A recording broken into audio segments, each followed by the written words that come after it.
everyone. This is Ron. Welcome to episode number 4 of the Power Platform Did You Know series. So like I said, my name is Ron Chang. I am the product marketing manager for our Power Platform solution here at Microsoft Canada. And this week I have with me a very special guest, John. Thanks, Ron. John Sullivan. I'm a TSP for Dynamics 365. TSPs help our customers decide on digital transformation solutions. Great. So in this episode, we want to highlight a session that was delivered during the Microsoft Business Application Summit in July. The session is called Microsoft Flow, Vision, and Roadmap.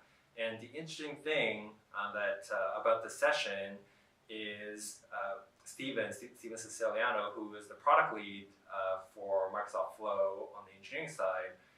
He actually gave some really great demos about how Microsoft Flow can really help customers solve their business process challenges. So John, in your conversations with customers, what are some of the interesting scenarios for Flow that really jumped out at you?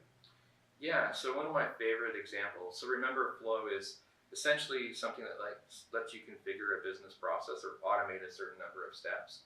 One of my favorite examples is a customer is scheduled an appointment to visit their local branch to discuss a specific product with somebody who's skilled in that product. When they arrive at the branch, they're typically greeted by somebody at the front of the store or the branch. So there's a check-in process, right? You acknowledge the fact that they've arrived for their appointment. The great example of Flow is that Flow handles that check-in process. So it actually sends an SMS or a Skype for Business IM to the person that they're meeting with to let them know that they're here when they check in with that greeter at the front of the store. That's great. That's a really great example. So everyone, enjoy the session. And if you have any comments, we'd love to hear from you. Please put your comments in the comment section associated with this post.